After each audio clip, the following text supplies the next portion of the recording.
Thank you for watching Denver 7 News at 6 tonight. I'm Shannon. And I'm Jacqueline Allen. It's a polarizing issue with often very little middle ground. Tonight, we have a 360 in-depth conversation trying to find some of that middle ground on abortion. You're going to hear from two women, both who have had an abortion. Now, one now dedicates her life to fighting for the right to have an abortion, and the other regrets her decision to have that abortion, and she wishes she could go back in time. And we have 360 in-depth team coverage tonight, taking you live to protests currently happening in Denver, as well as what Coloradans need to know moving forward. All right, we begin with Colette Bordelon and the story of those two women with two very different views. Colette? Very different views on a similar story. And while the debate over access to abortion continues across the country tonight, women who have had abortions in the past are caught in the middle, and they don't always agree on the issue either.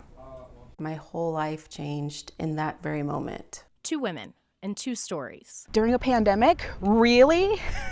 That was my first thought. Both have asked themselves lots of the same questions. All of the possibilities, all of the consequences, what would happen to my future. How much would it cost to raise a child right now? I couldn't do it. SELINA NAJAR was 25 when she found out she was pregnant. The overwhelming feeling I feel when I think about my abortion is relief. And Rachel Flick had an abortion at 18 years old. One of the most powerful motivators for me was fear. Even though they made the same choice, the two feel very differently looking back. I was only told in the abortion narrative of what I would gain and not what it would cost me or what I would lose. That was never part of the story. One calling it a regret. Not just financially, but I think physically and emotionally, I would not be as healthy of a person as I am right now. While the other says it allowed her to pursue what she wanted in life. Abortion care doesn't have to be traumatic. It's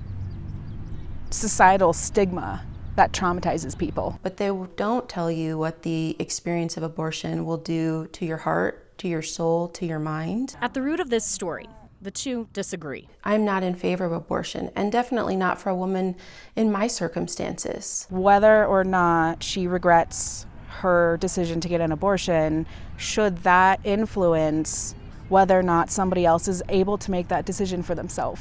But in their words, they have for each other. I hope that she is able to have the family that she wants. Is a compassion and understanding they share. I would love the opportunity to hear her perspective.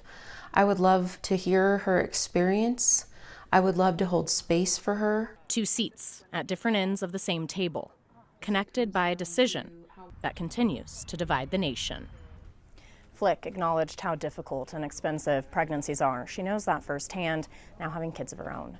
Meanwhile, NAJAR, who works with Cobalt, the largest abortion rights organization in Colorado, wants to remind people abortions are still happening in Colorado. Live in the newsroom, Colette Bordelon.